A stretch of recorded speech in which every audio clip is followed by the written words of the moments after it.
Well, I forgot to shoot an intro, so here I am in all of the glory with this beautiful backdrop, welcoming you to Wandering Belle. I'm really excited to be sharing with you the diverse, the resilient, the unique culture of the Gullah Geechee people that I've had the privilege to learn about recently. I hope that you all enjoy the facts and specifically the festival that I attended and to learn more about the Gullah Geechee culture. Now, I have to preface the audio and visual quality from the festival by saying that this was the best location that I could find to film uninterrupted. However, you'll quickly find that it was interrupted, and so I have to apologize. But there was a lot of foot traffic, there was a lot of noise, and I did the best that I could. And so I will cut out parts that are you don't know what's going on. And I hope that you can still all learn from this wonderful group of people. So without further ado, let's get into it. I have made it to the Gullah Geechee Festival in Elkton, Florida. Here's my truck right behind me. Rue's inside with the temperatures just right, actually. I'm gonna go check out the festival. Obviously, there's live music, there's some vendors, there's a lot of food, and it all smells good. So let's go check it out. I scoped it out, and there's just kind of like a jazzy band playing. I don't know if you can hear that. And then there's a lot of vendors, mostly food vendors. And so I didn't think that it was worth going there and spending my time there right now. But I'm here, still like in the parking area. So, Rue, you have anything to say? Do you have anything to say, baby girl?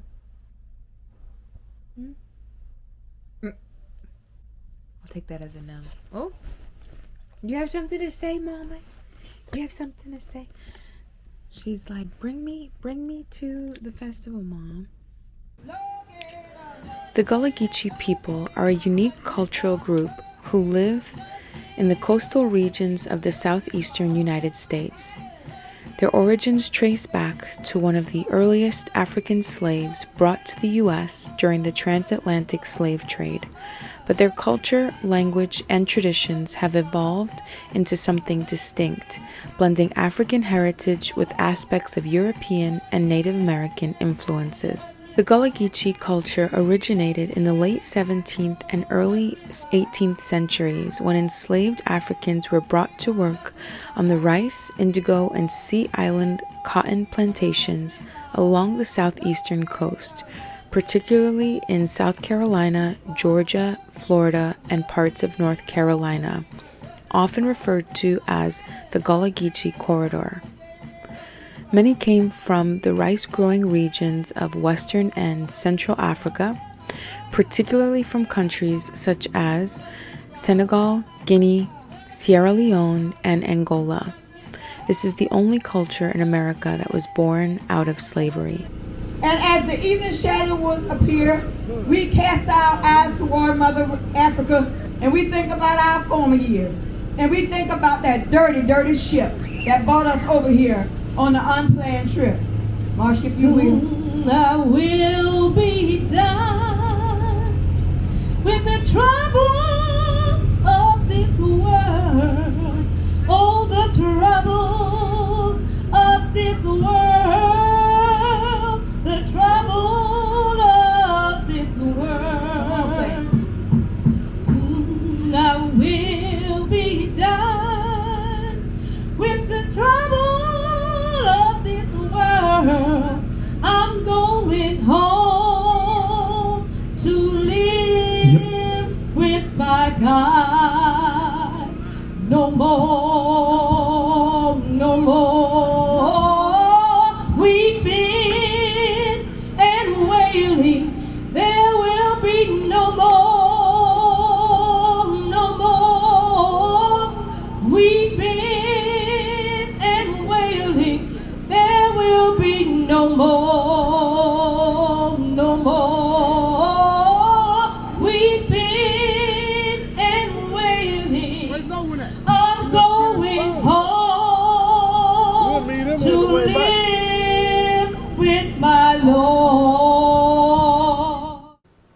The Gullah Geechee communities thrived in isolation for many years, particularly on the sea islands of the Carolinas, Georgia, and Florida. These islands were often cut off from mainland society, which helped preserve African traditions, languages, and customs that are clearly visible in their distinctive arts, crafts, foodways, music, and language of today. This isolation allowed the Gullah Geechee culture to remain largely intact throughout the generations, unlike many other African American communities that were influenced more heavily by mainstream American culture. During their time as enslaved people, the Gullah Geechee lived in close-knit communities on plantations and worked on the fields and rice paddies. Over time, as slaves from different ethnic backgrounds were brought together, they created a common language that blended English with elements of African languages. This language allowed them to communicate despite differences in ethnic origins, and it became a significant cultural hallmark. Right now, How of a building? how are you doing out there? Oh Lord, now y'all know we can speak correct English, but that's not what we're doing up in here. They're well in here. Now we go into our various churches on Sunday morning, our churches, and we look at one another and we say, we've gotten so modernistic. Remember that word there, that come from we up here. We go look at one another, we say, how about that religion? And we say, oh, and it's just so sweet. We don't say them like that. We say, how about that religion? The Gullah language, often called Geechee in Georgia and Florida, is a unique Creole language that blends African linguistic structures with English and, to a lesser degree, Native American and European influences. It incorporates vocabulary from various African languages, including Wolof, Kikongo, and Yoruba, as well as words from English and other European languages. The Gullah Geechee language began as a simplified form of communication among people who spoke many different languages, including European slave traders, slave owners, and diverse African ethnic groups. Gullah is a distinct and expressive language that contains elements of African storytelling traditions and has kept many linguistic features that have disappeared from other forms of English over time. It is the only distinctly African Creole language in the United States, and it has influenced traditional Southern vocabulary and speech patterns. Now, you know one thing here, us know how to speak correct English, like I told y'all. But you know, sometimes I must get carried away, because you know, we say something like this here. Over there where we come from, we say, he just got here. Gotcha. Just got you. Yeah. He just got it. You know, we used to put words, we can say for peace English like, oh, we just got here. But we ain't got time for that. We say, we just got you. Yeah. Uh-huh. You're going to put them over there. You can put it over there. Over there. Yeah. Today's Gullah Geechee arts and crafts are the result of products designed by their ancestors out of necessity for daily living, such as making cast nets for fishing, whittle ornate walking sticks, basket weaving from seagrass to hold their agriculture, and textile arts for clothing and warmth. Deeply rooted in music traditions brought to the Americas by enslaved Africans, their music evolved out of the conditions of slavery that characterized their lives. The influence and evolution of musical forms that arose out of the Gullah music can be heard in many musical genres, such as spirituals and gospel music, ragtime, rhythm and blues, soul, hip-hop, and jazz. This polyrhythmic beat that we're going to give you, they banned the drums, so we couldn't beat the drums anymore. That's why you see the stick person. And we had to use other instruments, our hands and washboards and things of that nature. So they banned the drums on the plantations because they thought it would create insurrections. So we couldn't do that anymore. So we keep the culture alive. But this beat itself came from Africa. We're going to teach you this beat, record it so you can practice at home. Keep it alive for the rest of your lives. It goes like this. 1, 2, 3, 1, 2, 3. 1, that's it, come on. 1, 2, 3, 1, 2, 3. 1, 2, 3, 1, 2, 3. Now, the stick person. 1, 2, 3, 1, 2, 3. Now the washboard. 1, 2, 3, 1, 2. If you notice, it's all the same beat. I see the sign. I see the sign. I see the sign. There's no time is wrong. I see the sign. I see the sign.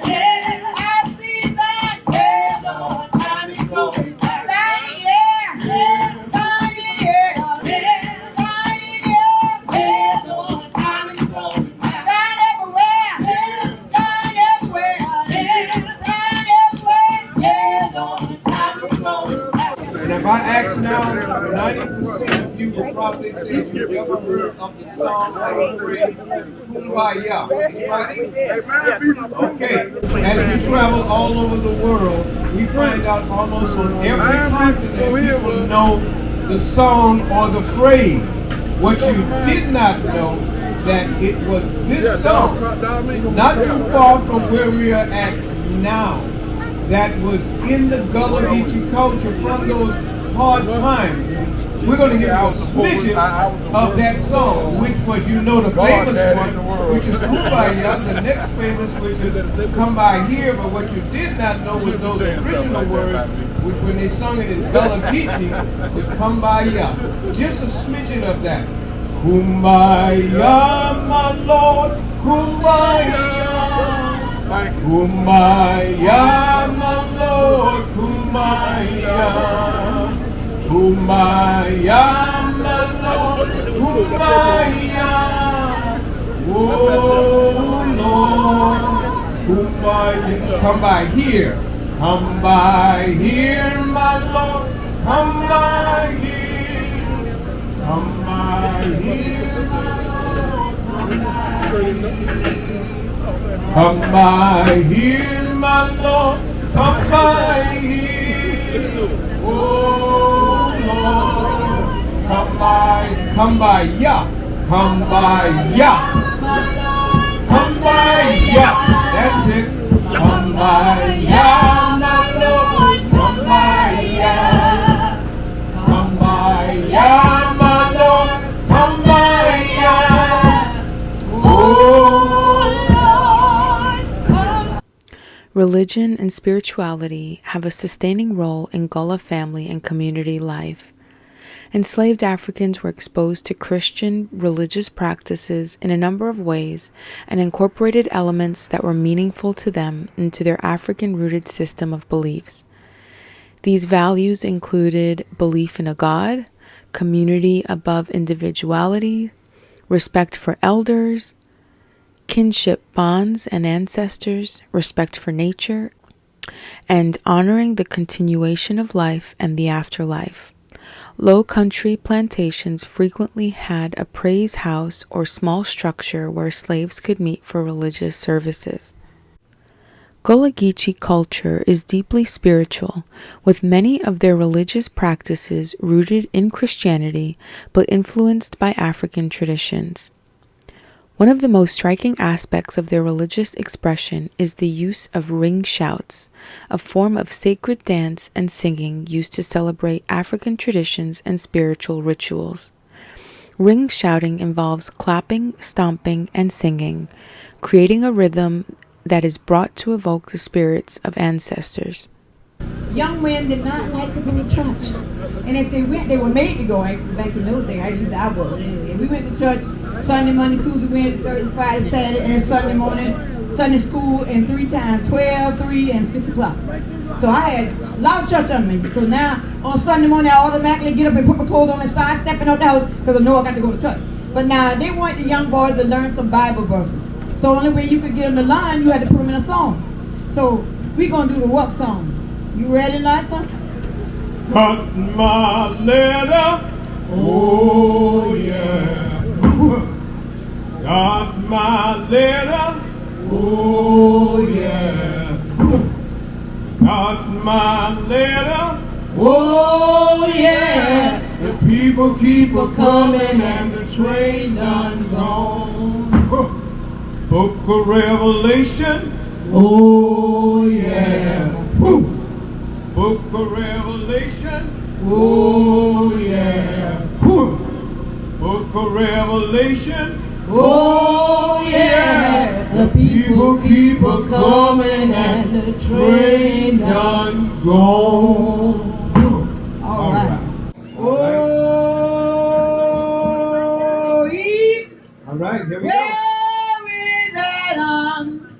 Oh, Eve, Adam in the garden, picking up leaves. Go call Adam. Pick it up, please. Go call Adam. Pick it up, please. Go call Adam. Pick it up, please. Go call Adam. Pick it up, please. Oh, Adam. Pick it up, please. Oh, Adam. Pick it up, please. Walk in the garden. Pick it up, please. Walk in the garden. Pick it up, please. Hey, walk picking. Pick it up, please. Hey, walk picking. Pick it up, please. Pick and pick down. Pick it up, please. Pick and pick down. Pick it up, please. Oh, Adam. Pick it up, please. Oh, Adam. Pick it up, please. Adam saying. Pick it up, please. Adam saying. Pick it up, please. Adam naked. Pick it up, please. Adam naked. Pick it up, please. Oh, Pick Adam. it up, please. Oh, Pick it Adam. up, please. Go call Adam. Pick it up, please. Go call Adam. Pick it up, please. Oh, Adam. Pick it up, please. Oh, Adam. Pick it up, please. Oh, Adam. Pick it up, please. Oh, Adam. Pick it up, please. Oh, Adam. Pick it up, please. Oh, Adam. Pick it up, please. Walk in the garden. Pick it up, please. Walk in the garden. Pick it up, please. Walk in the garden. Pick it up, please. Walk in the garden. Pick it up, please. Hey, walk picking. Pick it up, please. Hey, walk Pick picking. it up, please. Pick and pick down. Pick it up, please. Pick and pick down. Pick it up, please. All right. All right. The audio quality in this next clip was too poor to use, but essentially what they were talking about were some of the herbs that they used medicinally growing up. Some of these included castor oil, Spanish sea moss, and an herb called life everlasting. Some of the benefits of sea moss include thyroid health, gut health, immunity, blood sugar control, and heart health.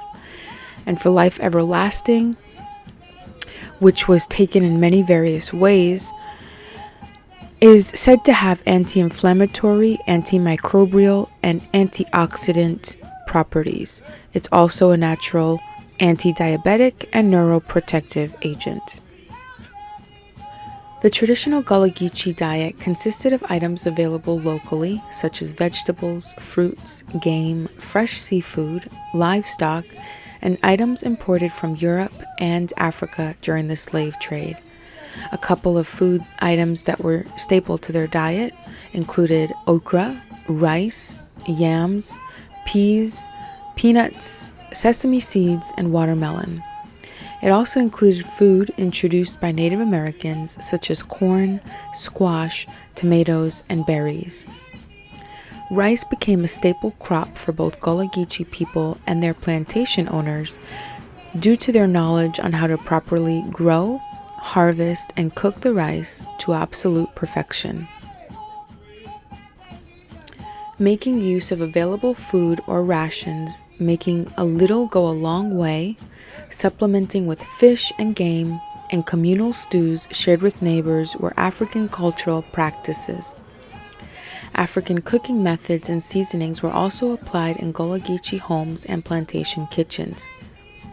Because plantation cooks were primarily enslaved women, much of the food today referred to as Southern, such as fried okra, shrimp and grits, stewed greens, and hoppin' johns, comes from the creativity and labor of enslaved cooks.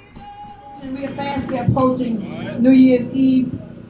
And on New Year's Eve, we always go into our church services. Long time ago, we used to go in at 10 o'clock, and we wouldn't come out till about 7 o'clock in the mornings. Now we've gotten so modernistic, that word again.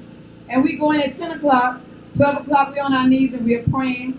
We're praying for another day. But there was more to it than just that. Because it was really Freedom's Eve. It was called Freedom Eve. Now we've got so modernistic, we call it watch night service. But we were looking for that new day. That day that was coming. That Abraham Lincoln spoke about, wrote that decree that on January 1, 1863, all the slaves would be set free. And there is no way we could have known that God would be so good to us to allow us to be where we are today.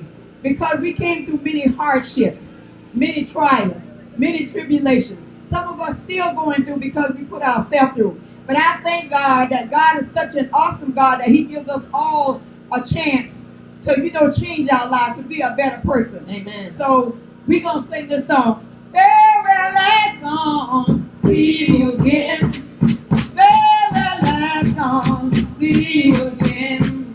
Hope to see you again. Hope to see you again. Come back another time, see you again. Come back another again, see you again. Farewell, goodbye, see you again. Farewell, goodbye, see you again.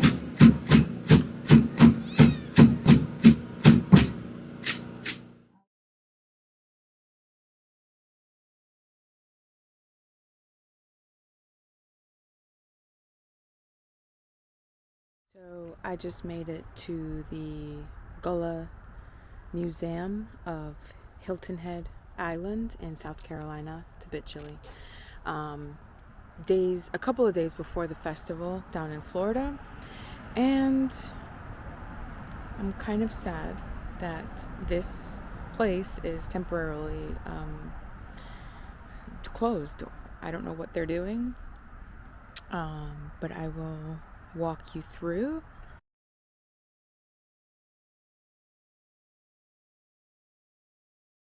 The Gullah Museum of Hilton Head Island in South Carolina is dedicated to maintaining Gullah customs, traditions, language, stories, songs, and structures on Hilton Head Island, South Carolina. Founded in 2003 by Louise Miller Cohen, the Gullah Museum was established to ensure that the legacy of the Gullah people remains vibrant and recognized. Their community has a rich history that dates back centuries.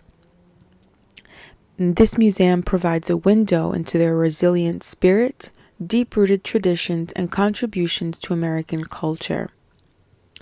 The mission of the Gullah Museum of Hilton Head Island is to protect, preserve, and promote the Gullah culture for future generations. They strive to educate the public about the significance of the Gullah heritage through engaging exhibits, cultural programs, and community outreach. A few of the things that they offer include exhibits, programs and events, and live presentations. The Gullah Museum of Hilton Head Island is home to around 500 artifacts. Some of these artifacts are displayed in various locations on the museum site, including the Little Blue House, also known as the Dewey House, the Great Dane Trailer, and the 2 migrant houses that make up the latest exhibit. They also offer programs and events that are educational programs, storytelling sessions, workshops, and cultural festivals. For more information, please visit their website at gullahmuseumhhi.org.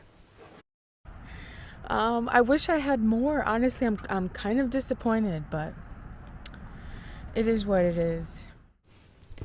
In recent decades, Gullah Geechee communities have faced significant threats due to rising real estate development and gentrification, which have displaced many families from their ancestral lands. The rapid development of coastal areas has also led to the erosion of Gullah Geechee cultural practices, with many younger generations being disconnected from their heritage. However, there has been a cultural revival in recent years, with efforts to preserve Gullah Geechee traditions through festivals, which I had the privilege to attend, language programs, and educational initiatives. The Gullah Geechee Cultural Heritage Corridor, established by Congress in 2006, is a key effort in preserving and promoting the history and culture of the Gullah Geechee people. This corridor spans across parts of North Carolina, South Carolina, Georgia, and Florida, helping to highlight and protect the cultural landmarks that are so important and significant to the Gullah Geechee community. The Gullah Geechee people are vital to understanding the African American experience in the United States. They have contributed significantly to the nation's agricultural, culinary, and musical traditions. In their resilience, self-sufficiency, and cultural preservation, the Gullah Geechee people represent a vital part of African American history and the broader African displacement. Their story is one of survival, creativity, and the determination to hold on to identity in the face of adversity. And before I be a slave, I'll be buried in my grave, and your